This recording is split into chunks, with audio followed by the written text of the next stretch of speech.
आपका जिला आपकी खबर देख रहे हैं आप और मैं हूं आपके साथ पुनीता सिंह। बुलेटिन की शुरुआत करते हैं। आपको बताएं कि केंद्रीय मंत्री पीयूष गोयल ने पंचकूला के सेक्टर 23 स्थित राष्ट्रीय फैशन प्रौद्योगिकी संस्थान यानी निफ्ट में 10.42 एकड़ में बनी ग्रीन बिल्डिंग का उद्घाटन किया।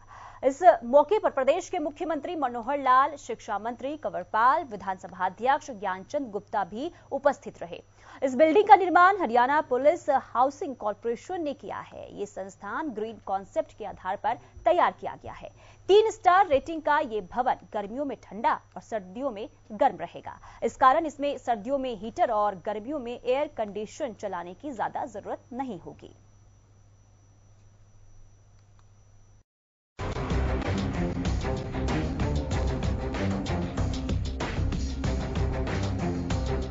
तकनीकी शिक्षा में उभरता हरियाणा, पंचकूला को NIFT भवन की सौगात 133 करोड़ की लागत से हुआ तैयार।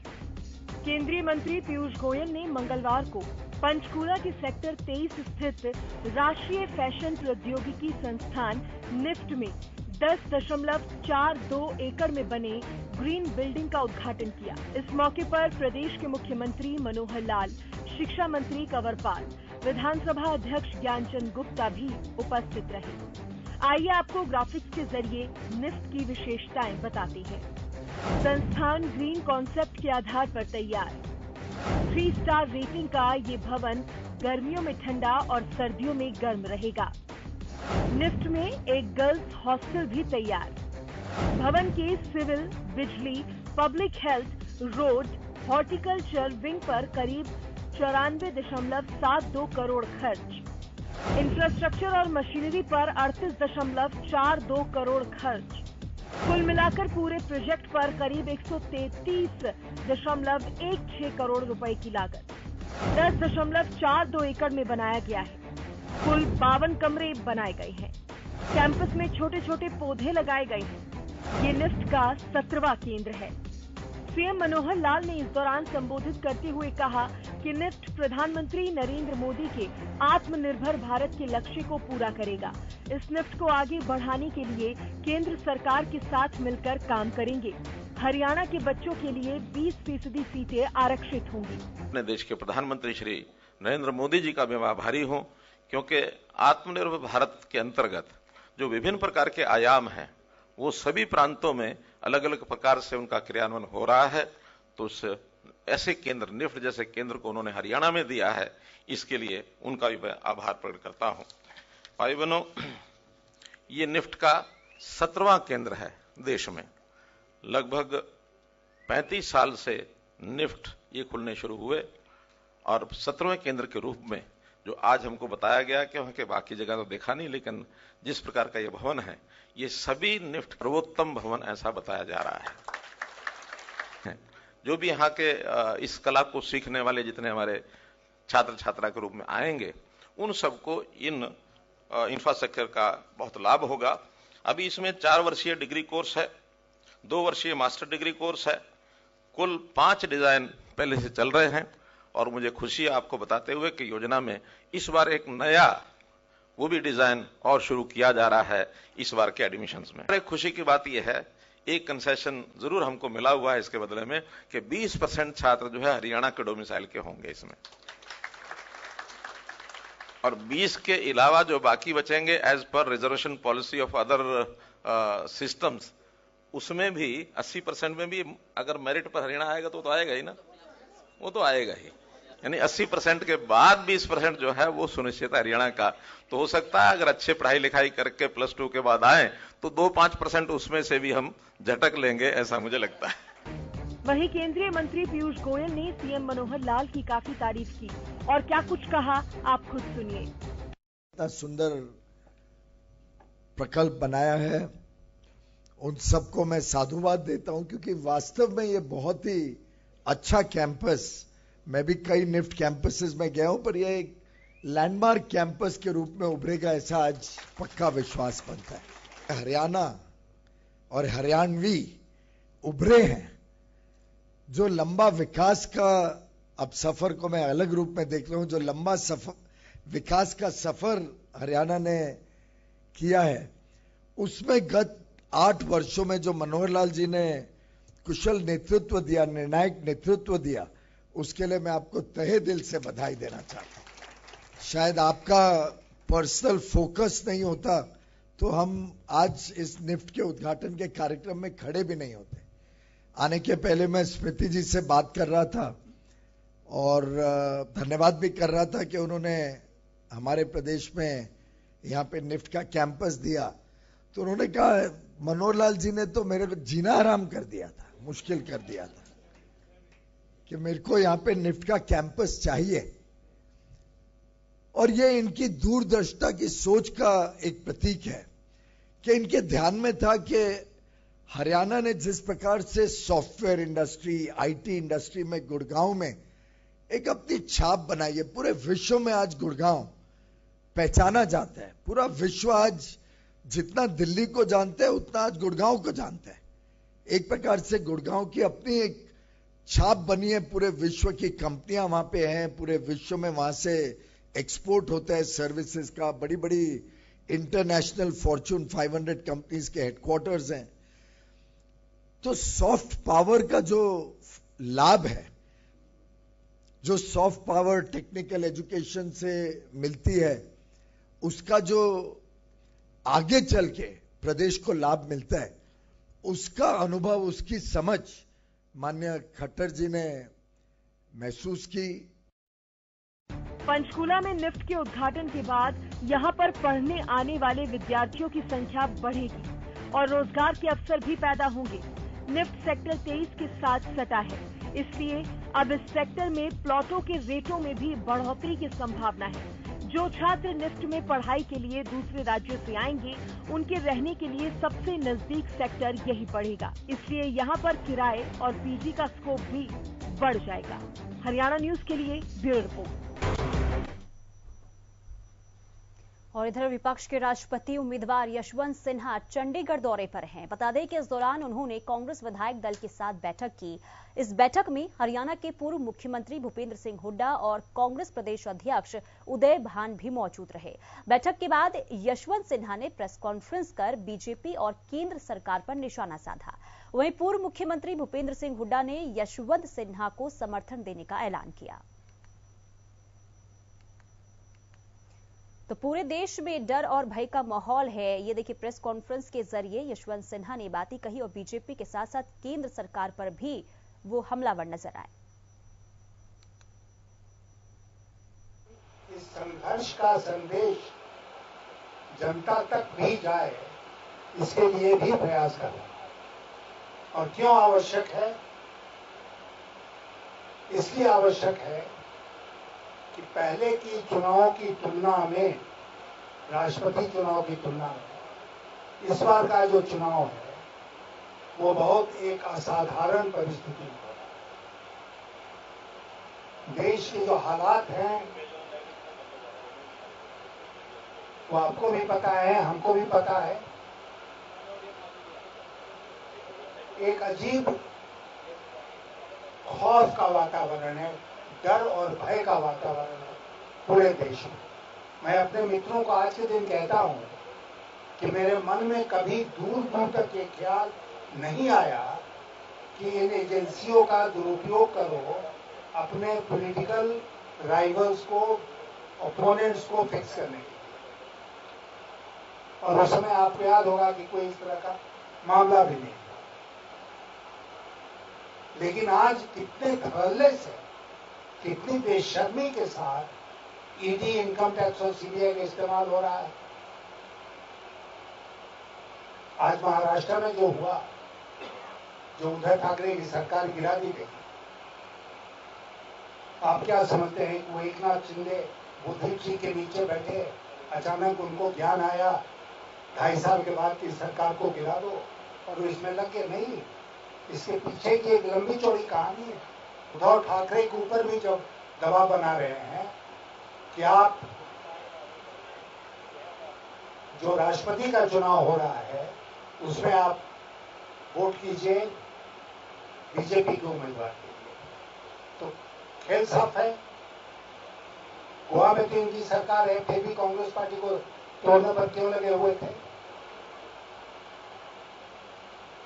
इसलिए मीडिया के हमारे मित्रों कि हम एक ऐसे माहौल में जी रहे हैं आज, जहां हुकूमत में बैठे हुए लोग नहीं चाहते हैं कि कोई दूसरा कहीं भी सत्तानशीन हो, वो कहीं भी सरकार चलाए।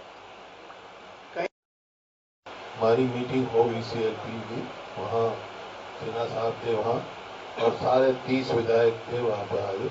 30 ने ही अश्योर किया है कि पार्टी की जो डायरेक्शन है उसके हिसाब से अब एक वोट सब 30 के 30 यशवंत सिन्हा जी को देंगे। नरवाना से जेजेपी विधायक रामनिवास सुरजाखेड़ा ने अपने ही नेता दुष्यंत चौटाला के खिलाफ मोर्चा खोला। विधायक रामनिवास सुरजाखेड़ा ने अपनी मांग पूरी न होने पर डिप्टी सीएम से नाराजगी जताई। उन्होंने कहा कि सीएम के दरबार में तो काम बन जाते हैं, लेकिन दुष्यंत के दरबार में कोई सुनवाई नहीं होती। वहीं सीएम मनोहर लाल की तारीफ करते हुए कहा कि वो सबको एक निगाह से देखते हैं, सबका विकास करते हैं। समस्या हमारी यही पशु हॉस्पिटल में डॉक्टर नहीं है, 3 गाँव में, और 3 महीने हम जब जाते हैं तो एक कंपाउंडर है, वो कहता अभी दवाई भी नहीं है, हम कहाँ से दवाई दें, पहले सारी चीज़ मिला करती। और बहुत बढ़िया डॉक्टर थे। और जो गरीब आदमी है, कोई भैंस रख रहा है, कोई 2 गाय रख रहा है, अपना दूध बेचते हैं, दूध बेच कर गुजारा करते हैं। और ये डॉक्टर होंगे, दवाई नहीं मिलेगी तो कहाँ से पशु रखेंगे। और इस महंगाई में आपने पता है पशु कितने देगा। कितने दिन से समस्या? और इधर सरकार एक ओर पशुपालकों को बढ़ावा देने पर जोर दे रही है, जबकि दूसरी ओर गांवों के अस्पतालों में पशु चिकित्सक ही नहीं है, जिसके परिणाम स्वरूप पशुओं का इलाज नहीं हो पाता है और उनकी मृत्यु हो जाती है। इसी को लेकर पशुपालकों ने सीएम विंडो पर शिकायत देकर मांग उठाई। साथ ही एक ज्ञापन एसडीएम को भी सौंपा और कहा कि जल्द समाधान न होने पर एसडीएम कार्यालय के सामने अपने पशुओं के साथ धरना देंगे।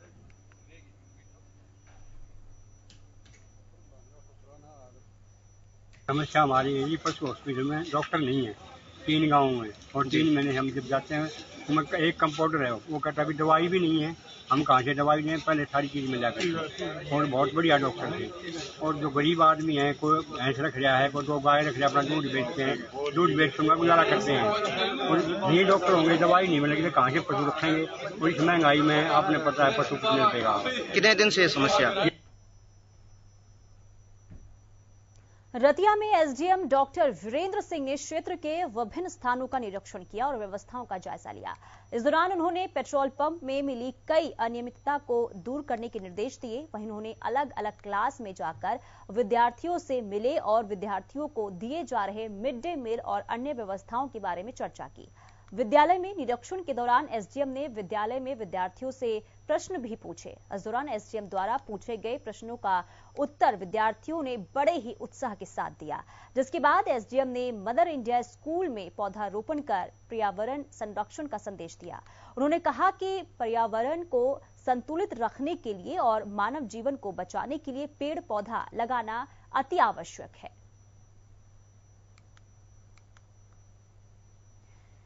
तो बता दें कि पौधारोपण कर पर्यावरण संरक्षण का संदेश दिया गया। पहुंचे एसडीएम डॉक्टर वीरेंद्र सिंह ने क्षेत्र का निरीक्षण किया। इस दौरान विद्यार्थियों से उन्होंने बातचीत की और कई उन्होंने संदेश भी दिए।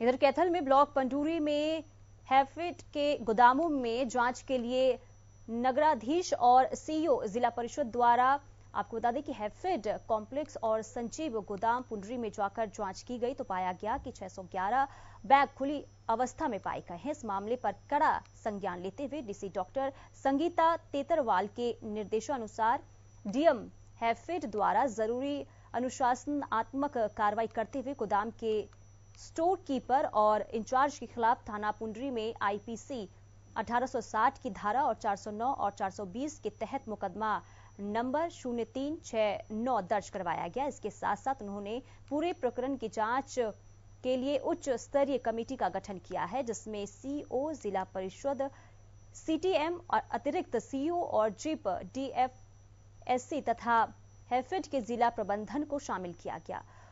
उपरोक्त कमेटी की जांच पूरी होने के उपरांत संबंधित दोषियों के खिलाफ अग्रिम कार्रवाई अमल में लाई जाएगी। 31 किलो 50 ग्राम। नहीं पैकिंग की मशीन भी पड़ी है, नहीं पैकिंग कर रखी।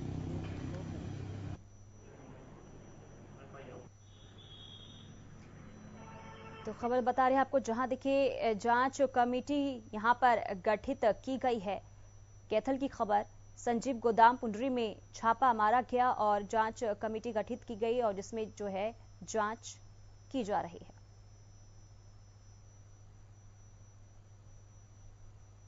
सोनीपत पुलिस पर एक बार फिर दबंगई, मारपीट और वसूली के आरोप लगे हैं। आरोप भिगान टोल प्लाजा के पास फास्टैग बेचने वाले एक युवक ने लगाए हैं। हालांकि पुलिस ने इन सभी आरोपों को खारिज कर दिया है। क्या है पूरा मामला, रिपोर्ट देखिए।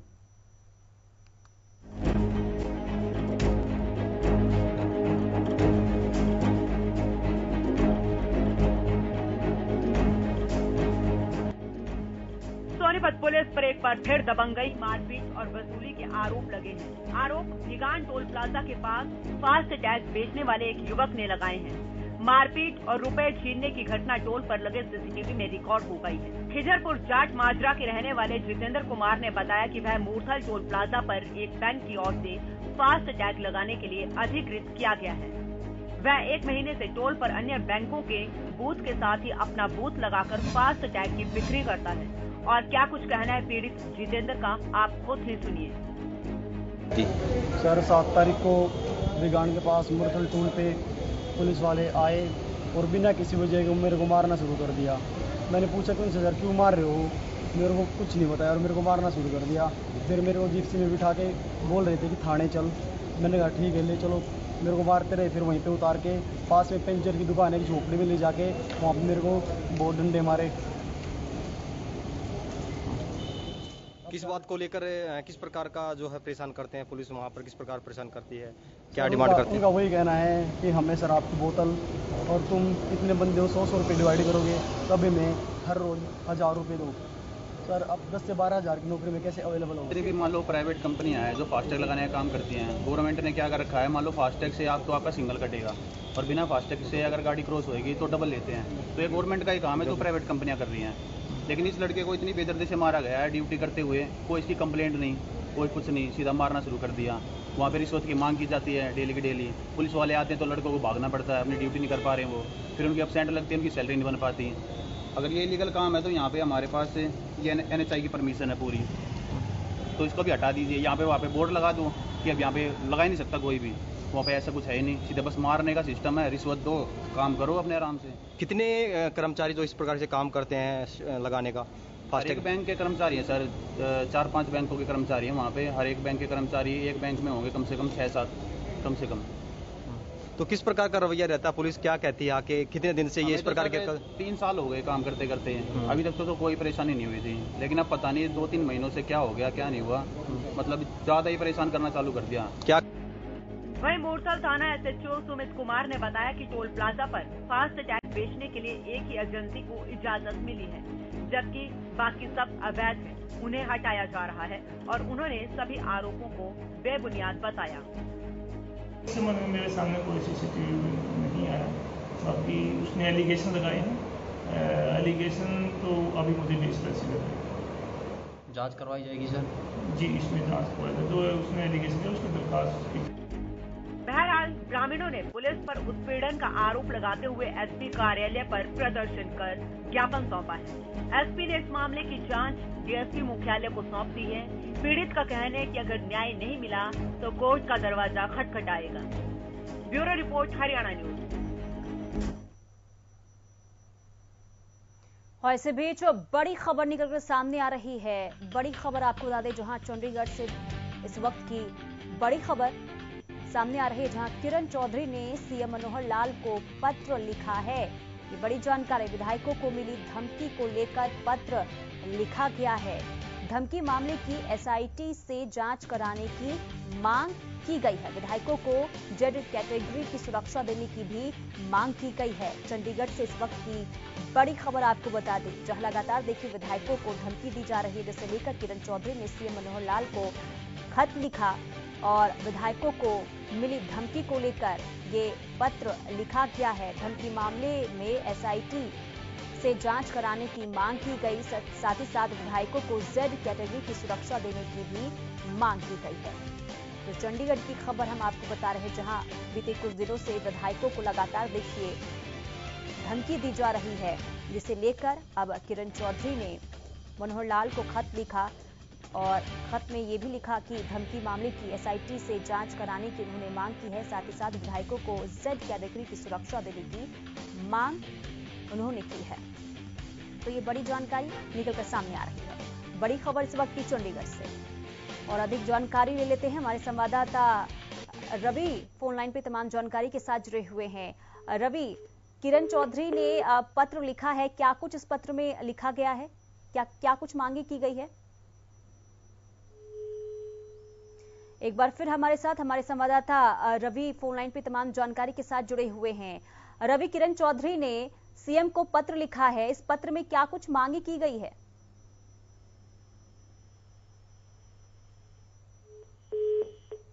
चलिए, हमारा संपर्क उनसे टूट चुका है, लेकिन ये बड़ी खबर आपको चंडीगढ़ से बता रहे हैं, जहां किरण चौधरी ने देखिए सीएम को पत्र लिखा और इस पत्र में विधायकों को जेड सेक्रेटरी की मांग की गई है। साथ ही साथ ये भी कहा गया है कि इस पूरे मामले में एसआईटी की जांच की मांग की है। एक बार फिर से हमारे संवाददाता तमाम जानकारी के साथ रवि फोन लाइन पे जुड़े हुए हैं। रवि, जिस तरीके से किरण चौधरी ने सीएम को पत्र लिखा है, लगातार विधायकों को धमकी मिल रही थी, इस पत्र में क्या कुछ मांग की गई है किरण चौधरी की तरफ से?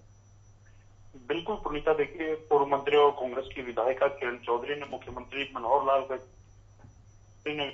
धमकियों को लेकर ये पत्र लिखा है। किरण चौधरी ने सीएम से विधायकों की मिली धमकियों की एसआईटी से जांच कराने की मांग की है। इसके साथ साथ विधायकों को जेड जो कैटेगरी की सुरक्षा है वो देने की भी मांग की है। गौरतलब है, इससे पहले अगर बात की जाए तो कांग्रेस के कई ऐसे विधायक हैं हरियाणा के जिनको धमकी मिल चुकी है। मैं जिक्र करना चाहूंगा, रेणु बाला कांग्रेस की विधायक है, उनको धमकी मिल चुकी है। सुरेंद्र पवार हैं, मामन खान हैं, सुभाष गांगुली हैं, श्री कंवर संजय सिंह हैं।